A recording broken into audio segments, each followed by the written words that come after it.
Assalamualaikum warahmatullahi wabarakatuh. Ketemu lagi bersama saya Yuni di Unifarm, keluarga muslim di Swiss.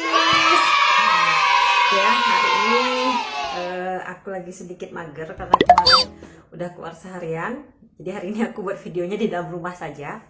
Oke, di video kali ini aku mau bahas tentang bagaimana kami menyikapi adanya kebijakan bahwa anak-anak harus kembali bersekolah ya setelah lebih kurang 1,5 bulan lockdown di Swiss. Oke, sebelum aku cerita panjang lebar tentang bagaimana kondisi kami melepaskan anak-anak sekolah di sini, aku cuma pengen menginfokan bahwa video ini kami buat bukan untuk menjelekkan atau menaikkan pihak pemerintah Swiss atau pemerintah Indonesia, tidak, tapi hanya ingin berbagi pengalaman saja bagaimana kami menjalani easy lockdown di sini dan melepaskan kembali anak-anak pergi bersekolah. Sebelumnya, memang ada orang yang bilang Swiss kan negara kecil, kemudian jika dibandingkan Indonesia, terus jumlah penduduknya juga tidak banyak, orangnya juga taat aturan, begitu ya. Sebagian orang mengatakan begitu. Faktanya, ya, Swiss memang negara kecil. Luasnya cuma 42 km persegi kalau nggak salah aku baca ya di Wikipedia dan sebagainya itu. Ya kalau dibandingkan dengan di Indonesia ya cuma sebesar Sumatera Barat, oke. Dengan jumlah penduduk hanya 8,57 juta. Ya kalau di Sumbar itu sekitar 5 jutaan kalau nggak salah, jadi hampir 2 kali lipat daripada Sumbar. Nah, yang positif corona di sini sampai hari ini tanggal 28 Mei ini sekitar 30 ribuan. Negara yang penduduknya sekitar 8,57 juta ini, yang positifnya ada sekitar 30 ribuan. Nah, aku tadi baca di Indonesia itu yang positif sekitar 24 ribuan sampai hari ini. Kalian tahu kan Indonesia seluas apa? Gitu kan. Nah, jadi berarti apa? Di sini yang kena, yang positif, yang terkena positif itu banyak banget. Ya. Wow. Berarti apa? Ketakutan kami di sini juga sama. Kami takut gitu. Bahkan untuk keluar rumah pun kami takut gitu. Pada saat lockdown kemarin ya, mungkin di video sebelumnya aku sudah menjelaskan bagaimana pengalaman kami menghadapi lockdown di sini. Nah, tapi pada saat diberitahukan bahwa pada tanggal 11 Mei anak-anak harus kembali bersekolah, perasaanku pertama kali oke, kita harus ikut aturan begitu. Itu pertama kali yang terlintas, kita harus ikut aturan. Yang kedua yang terpikirkan oleh kami adalah kalau pemerintah sudah mengatakan harus sekolah, berarti kondisinya sudah aman. Nah, itu yang terpikir waktu itu di benakku. Nah, pemerintahnya pun di sini memastikan bahwa orang tua itu tahu informasi tersebut. Jadi, yang pertama kali dilakukan pemerintah, mereka mensosialisasikan bahwa ada kembali bersekolah pada tanggal 11 Mei. Cara mereka mensosialisasikan ya pertama dengan gurunya ya. Jadi gurunya mau-WhatsApp kita, kemudian di WhatsApp grup juga dikasih tahu bahwa akan ada sekolah akan kembali dibuka. Kemudian via email dari kanton juga meng-email kita. Jadi kalau di sini itu informasi-informasi itu diberikan langsung dari kanton. Jadi kalau kayak kita tuh dari provinsi langsung ngasih tahu ke kita, oh besok harus sekolah gitu. Jadi dari pihak kanton sudah meng-email ke tiap orang tua. Selain itu kita juga dapat surat. Jadi ini contohnya aku liatin, ini surat dari kanton, langsung dari kanton. Ya, surat dari kantor yang menyatakan bahwa anak-anak harus kembali bersekolah. Jadi dikasih tahu sama kantornya, ini cukup panjang suratnya ya. Nah, diberitahukan, oke, ini diinformasikan bahwa tentang kembali bersekolah tersebut. Jadi karena aku punya anak 2, jadi aku dapat suratnya ada 2 juga gitu ya. Jadi begitulah di sini bahwa informasi itu dilakukan jauh-jauh hari dan diinformasikan tidak hanya melalui satu media.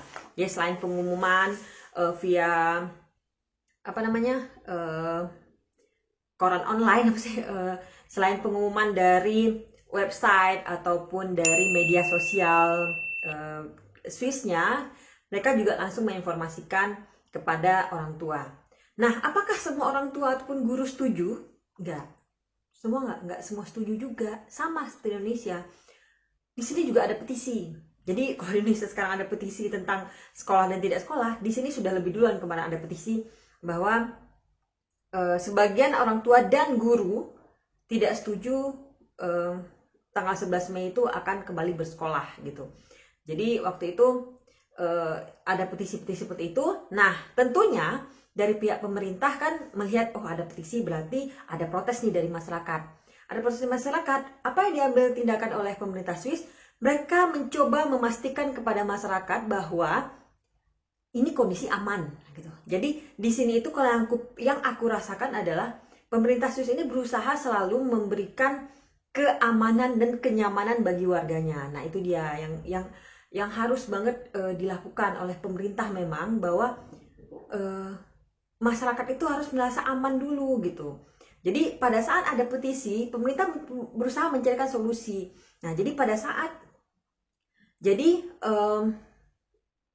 yang dilakukan oleh pemerintah, apakah nggak jadi sekolah? Tetap tanggal 11 Mei tetap masuk sekolah. Cuma pemerintah melakukan sosialisasi lainnya. Seperti apa? Kalau sekolah ada aturan protokol yang harus dilakukan oleh pihak sekolah maupun oleh pihak orang tua murid dan juga muridnya. Jadi agar kondisinya aman begitu untuk tetap di sekolah. Nah, apa yang dilakukan oleh pemerintah? Yang pertama, dia memastikan bahwa tetap social distancing, jadi tetap jaga jarak. Jadi walaupun kita sekolah, kelasnya yang kelas besar harus dipecah. Jadi dipecah dua, atau ya pecah dua biasanya, karena kan sini rata-rata boleh cuma 20-an orang. Jadi pecah dua, ada grup A dan grup B. Nah, itu pun orang tua di email dan dipanggil gitu untuk memberitahukan hal itu. Jadi kami dapat email diberitahukan bahwa akan ada pembagian kelas. Nah, cuma karena anak-anak kami ini berada di kelas transisi yang jumlah siswanya hanya 10 orang, kurang dari 10 orang, maka kelas anak-anak tidak dibagi. Tapi bagi yang lain kelasnya dibagi gitu ya, yang kelas reguler itu dibagi, dan juga sepertinya ada pembagian hari juga untuk sekolahnya begitu. Aku juga kurang paham soal itu, tapi ada pembagiannya. Terus yang kedua, hari pertama sekolah, yang kulihat kemana anak-anak, hari pertama sekolah, gurunya yang dilakukan adalah gurunya mensosialisasikan apa yang harus anak-anak lakukan saat mereka datang ke sekolah, dan apa aturan yang boleh dan tidak boleh mereka lakukan selama mereka berada di sekolah.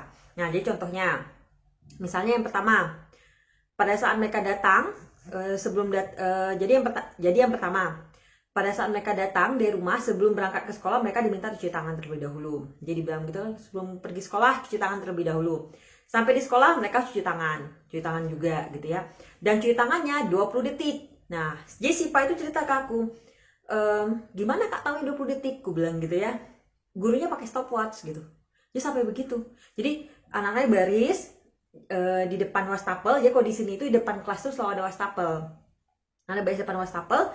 Jadi mereka cuci tangan 20 detik, dan gurunya pakai stopwatch, jadi supaya memastikan bahwa anak-anak itu cuci tangan dengan baik dan benar dan sesuai dengan prosedur begitu ya. Nah, jadi gurunya nungguin mereka cuci tangan gitu ya, sampai 20 detik baru boleh gitu selesai begitu. Nah, seperti itu, sifat cerita seperti itu. Nah, jadi walaupun sebenarnya di sini sebelum ada corona ini, mereka juga masuk kelas itu selalu cuci tangan. Jadi Hafsah tuh sebelum masuk kelas, gurunya selalu minta dia untuk cuci tangan. Nah, cuman sekarang memang lebih diperketat begitu. Terus ada aturan juga bahwa sesama anak-anak ini tidak boleh sharing makanan. Nah, jadi kan mereka ini suka bawa bekal ya biasa lah ya, anak-anak sekolah bawa bekal. Nah, bekal yang dibawa itu tidak boleh dikasih ke teman gitu. Jadi kalau biasanya mereka boleh saling berbagi makanan, karena ada virus corona ini, mereka diminta untuk tidak berbagi makanan terlebih dahulu. Jadi tidak boleh berbagi makanan gitu. Jadi ya kalau punya makanan, ya makanlah makanan sendiri begitu. Terus yang selanjutnya, pada saat sampai di sekolah, biasanya kan mereka bersalaman dengan gurunya, berpelukan, atau kadang bercipika-cipiki gitu ya. Nah, sampai di sekolah mereka tidak boleh melakukan hal itu. Jadi cukup ya say hi dari jauh saja, hi begitu, dan tidak boleh bersalaman begitu ya. Jadi memang kontak fisik sangat diminimalisir. Terus di sekolah pun gurunya menyusun tempat duduk itu ada jarak. Jadi kalau biasanya memang dekat, jadi dibagi supaya lebih berjarak gitu. Cuma tadi seperti aku bilang, karena kelas Siva emang tidak terlalu besar, kelas Siva dan Hafsah jumlah muridnya tidak banyak, jadi gurunya tidak kesulitan untuk hal itu. Tapi kalau ada yang menarik di sini yang Siva cerita ke aku. Jadi kemarin itu temannya sempat dimarahin sama gurunya. Aku tanya kenapa dimarahin begitu ya. Dan ternyata si anak itu temennya itu dimarahi karena memegang tanaman. Jadi di sini itu bukan hanya orang yang diperhatikan, tapi alam juga sangat diperhatikan. Tidak dibenarkan anak-anak bermain dengan tanaman. Kenapa? Dikhawatirkan kita membawa virus dan menyebarkannya sampai ke tanaman ataupun ke hewan, begitu. Jadi sampai segitunya ya. Jadi tidak dibenarkan untuk memegang tanaman. Dan banyak aturan-aturan lain yang gurunya jelaskan di sekolah yang harus dipatuhi oleh anak-anak selama mereka berada di sekolah gitu ya. Nah, jadi itu yang dilakukan oleh pemerintah Swiss untuk memastikan bahwa anak-anak ini aman saat mereka berada di sekolah begitu. Terus di sini juga tidak ada kewajiban untuk menggunakan masker. Jadi gurunya ataupun siswa itu nggak banyak yang pakai masker. Ada beberapa aku jumpa yang menggunakan masker, tapi tidak semua. Jadi di sini tidak diwajibkan untuk menggunakan masker. Ya walaupun sebagian ada yang memakai. Nah jadi di sini yang ditekankan itu adalah social distancing. Jadi memang jaga jarak yang lebih ditekankan. Jadi kalau misalnya kita tidak bisa jaga jarak, barulah masker digunakan. Jadi di sekolah pun anak-anak tidak diminta untuk menggunakan masker. Nah, kebetulan kemarin waktu tanggal 11 Mei itu kan bulan puasa ya. Jadi Siva itu pergi sekolah biasanya jalan kaki. Dari rumah ke sekolah itu sekitar 20 menitan. Nah, pada saat pertama kali sekolah, kami bingung juga. Aduh gimana nih anak-anak Siva harus sekolah, dia harus jalan kaki dan dia puasa. Jadi kan tanggal 11 Mei kemarin itu masih bulan puasa ya. Dia puasa dengan jaraknya 20 menit pergi pulang gitu. Jadi kalau di sini itu pergi pulang nanti jam 12, nanti jam 1:30 pergi lagi, nanti jam 3 pulang lagi. Jadi kan bolak-balik sampai 4 kali itu kan lumayan ya guys ya gitu ya. Lumayan banget itu. Kalau dihitung 4 kali 20 udah 80 menitan, 1,5 jam juga dia di jalan gitu kan. Jadi ada kayak bilang, oke, kamu coba pakai bus. Jadi akhirnya kami minta Siva untuk menggunakan bus. Karena apa? Kami khawatir dia tidak kuat puasa karena harus jalan jauh begitu. Nah, ya mungkin sebagian orang di Indonesia masih menggunakan kendaraan pribadi ya. Ada yang pakai mobil, pakai motor gitu ya. Jadi anaknya selalu berada di sampingnya begitu ya. Nah, kami di sini mau tak mau harus menggunakan kendaraan umum karena kami tidak punya kendaraan pribadi di sini. Berarti apa? Risiko itu lebih tinggi. Takut pastinya ya gitu, nggak ada kata tidak khawatir gitu. Tapi kami juga tahu bahwa ini harus dijalani gitu. Jadi nggak mungkin kita selamanya akan selalu di rumah. Jadi kita harus dijalani, perlahan kita harus kembali ke kondisi normal gitu. Jadi akhirnya kami memutuskan, oke, Siva silahkan pakai bus, tapi tolong di dalam bus jaga jarak. Terus kami minta juga kepada Siva, kalau memang lagi rame di dalam busnya gunakan masker. Dan alhamdulillah sekarang Anda sudah sekolah lebih kurang 2 minggu. Alhamdulillah kondisi masih aman ya, dan kami tidak berharap sesuatu yang buruk terjadi. Terus selain itu, yang kami tekankan juga kepada anak-anak adalah protokol begitu mereka sampai di rumah. Jadi walaupun kami berusaha santai dengan kondisi ini, tapi kewaspadaan tidak juga dikurangi ya. Jadi mereka sampai di rumah, awal-awal kemarin itu mereka bahkan aku minta untuk berganti pakaian baru boleh duduk gitu. Cuman memang waktu terlalu mepet gitu. Jadi mereka nyampe di rumah itu jam 12:20 gitu ya, 12 sampai setengah 1, makan sebentar, selesai makan udah berangkat lagi karena jam 1, paling lambat jam 1 Siva udah harus berangkat lagi karena dia perjalanan sekitar 20 menitan ya gitu. Atau dia harus nunggu bus gitu ya.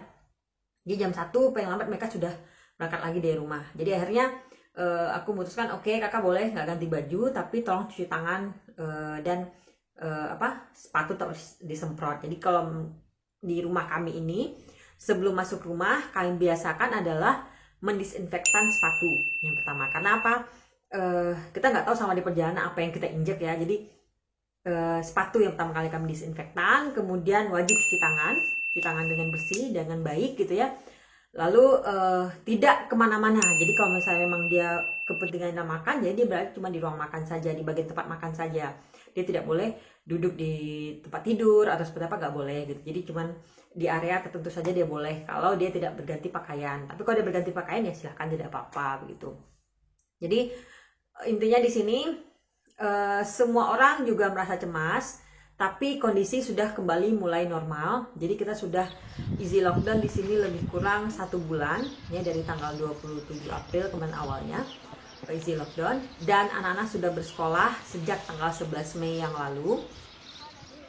Ya, kami sebagai orang tua pasti khawatir, pasti takut juga, tapi kami berusaha menormalkan kembali hidup kami juga. Dan kalau dibilang ketakutan, ya kurasa ketakutan kami di sini bisa lebih double sebenarnya. Karena apa? Ya jauh dari keluarga pastinya ya, dengan kondisi tidak ada siapa-siapa di sini begitu ya, hanya kami satu keluarga saja. Terus udah gitu di sini juga biaya kesehatan sangat mahal banget ya. Oh no.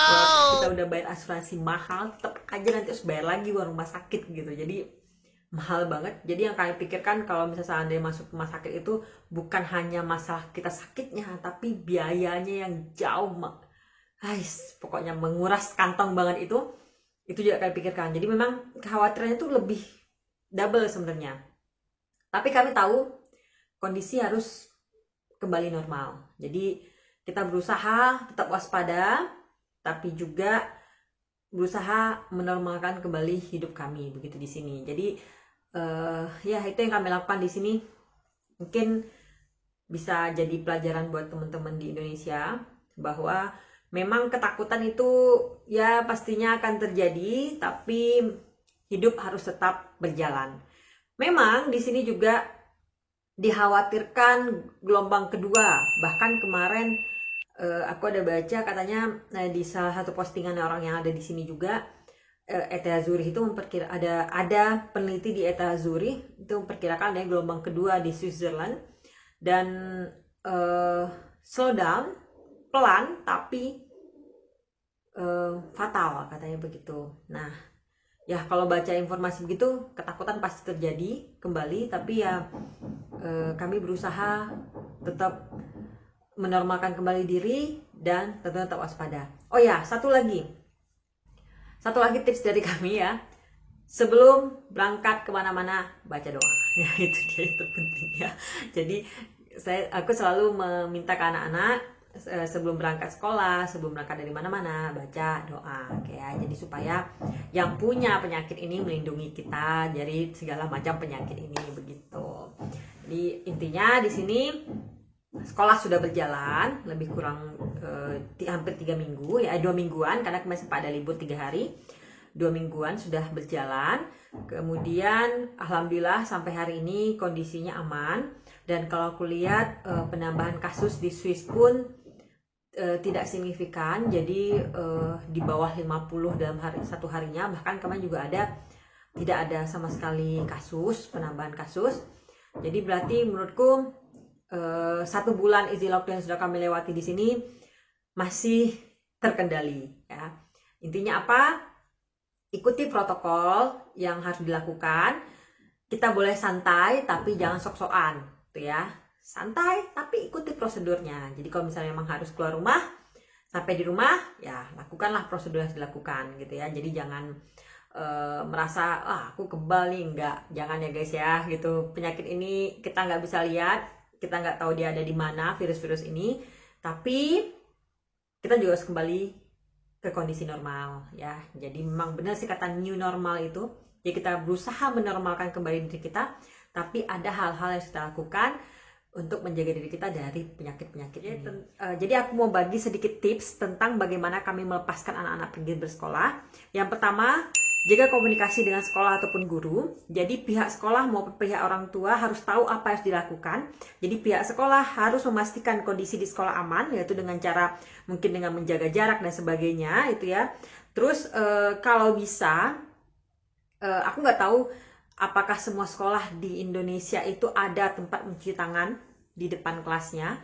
Ya, kalau sekolah anakku dulu di Pekanbaru itu ada, karena mereka ambil uduk di depan kelas gitu ya. Nah, kalau memang sekarang belum ada, kalau bisa disediakan dulu oleh pihak sekolah. Jadi pastikan anak-anak sebelum masuk ke dalam kelas mereka sudah mencuci tangannya. Jadi dianggap sebagai kelas itu adalah tempat yang steril gitu ya. Jadi dibersihkan tangannya sebelum masuk ke dalam kelas, dan kalau keluar dari kelas sebelum masuk lagi cuci tangan lagi gitu ya. Jadi ada aturan. Dan kurasa itu yang dilakukan di Indonesia. Baik kalau mungkin sekolah swasta fasilitasnya kelas cukup lengkap, tapi kalau sekolah negeri aku nggak yakin semua punya tempat mencuci tangan di depan kelasnya ya. Ya kalau misalnya nggak bisa buat wastafel, minimal buat inilah selang gitu ya untuk kayak tempat uduk begitu. Jadi semua anak bisa mencuci tangan di depan kelas. Terus yang kedua, pastikan di dalam kelas ada jarak antara satu anak dengan anak yang lainnya, begitu ya. Jadi pihak sekolah yang membuat aturan lah, atau dari pemerintah daerahnya membuat aturan berapa jumlah siswa yang ada dalam kelas itu maksimumnya berapa begitu. Terus dan aturan-aturan teknis lainnya yang harus dilakukan oleh pihak sekolah gitu ya. Sehingga misalnya tidak boleh salaman gitu ya kan, karena kalau di Indonesia aku ingat kalau setiap kali pergi datang sekolah ataupun pulang sekolah anak-anak salaman terus cium tangan begitu ya kalau di Indonesia. Nah kalau bisa itu sekarang tidak dilakukan terlebih dahulu. Jadi sekolah harus memastikan kondisi di sekolah itu aman. Jadi ada aturan yang dilakukan oleh guru dan juga siswa dan harus ditaati begitu. Pastikan juga anak-anak pada saat sampai di rumah mereka melakukan prosedur yang harus dilakukan, yaitu cuci tangan, kemudian kalau harus berganti pakaian begitu ya, tidak bermain kemana-mana. Jadi setelah pulang sekolah ya pulang gitu ke rumah. Jadi anak-anak hindari bermain di luar rumah yang ya dengan teman-temannya seperti itu gitu. Jadi walaupun mereka sudah bersekolah, tetap setelah sekolah langsung harus kembali ke rumah. Jadi tidak ada main sana sini dulu begitu ya, supaya menghindari tadi kontak antara satu anak dengan anak yang lainnya gitu. Nah kalau di Indonesia memang mengharuskan kita menggunakan masker, maka gunakanlah masker ya. Jadi kalau di sini memang tidak diwajibkan. Kalau di Indonesia ada beberapa daerah yang mewajibkan, ya berarti gunakan masker ya setiap kali pergi sekolah. Dan kalau memang harus memakai masker dalam kelas pun ya pakailah masker dalam kelas. Terus tips yang keempat, kalau memang tetap ada orang tua yang merasa khawatir dan tidak mau anaknya bersekolah, ya nggak masalah juga. Itu pilihan tiap orang ya gitu ya, nggak masalah gitu ya. Ya silahkan ambil cuti sekolah atau mereka homeschooling dulu untuk berapa bulan ke depan, ya silahkan saja, itu tidak ada larangan. Jadi maksudnya ada pihak-pihak tertentu yang mungkin mereka bisa dengan nyaman bersekolah di rumah, tapi kita juga memperhatikan pihak-pihak lain yang mungkin tidak bisa dengan nyaman sekolah di rumah begitu ya.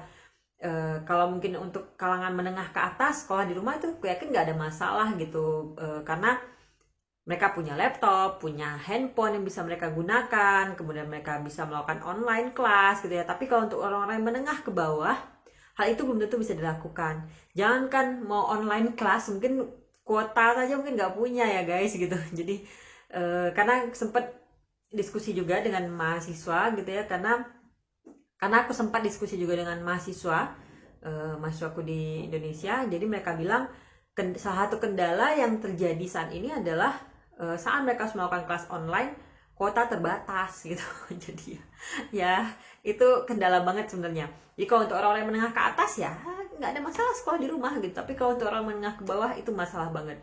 Dan akhirnya apa? Tugas kan yang banyak gitu. Tugas banyak ya bagi sebagian orang nggak masalah gitu ya, tapi sebagian orang itu masalah gitu, masalah banget malah gitu. Dan sebagian orang juga, orang tuanya mungkin berpendidikan tinggi, saat anak yang mendapatkan tugas, anak yang nggak ngerti bisa nanya ke orang tua, gimana orang tua yang nggak berpendidikan tinggi gitu. Jangan kan, aku sempat juga terpikir, aduh gimana ini ya gitu. Jangan kan orang yang sudah sekolah sampai S1 S2 gitu ya, kadang-kadang kita tanyain pelajaran anak kelas 5 SD, kita apa ya gitu, nggak ingat juga gitu. Nah, apalagi orang-orang yang mungkin berpendidikan tidak sampai level yang terlalu tinggi, mungkin mereka akan kesulitan gitu. Jadi kita harus melihat dari dua sisi yang berbeda. Jadi sekolah tidak sekolah ya itu pilihan dari orang tua masing-masing ya, silahkan gitu ya. Kalau tapi aku menyarankan ikuti aturan yang sudah ditetapkan oleh pemerintah atau pemerintah daerah. Kalau memang harus ke sekolah ya sebaiknya ikuti saja aturannya kalau memang memungkinkan. Tapi kalau memang tidak memungkinkan ya pilihan itu ada di tiap orang tua masing-masing begitu. Oke, sekian video dariku. Nah, kalau kalian yang belum subscribe, silahkan di subscribe, dukung channel kami untuk terus memberikan informasi-informasi dan pengalaman-pengalaman kami selama kami tinggal di Swiss. Nah, kalau kalian suka dengan video ini, silahkan di like ya dan di share, serta jangan lupa tekan tombol notifikasinya untuk mendapatkan informasi tentang video terbaru kami. Ya, terima kasih sudah menonton. Bye bye, au revoir, ciao ciao. Assalamualaikum warahmatullahi wabarakatuh.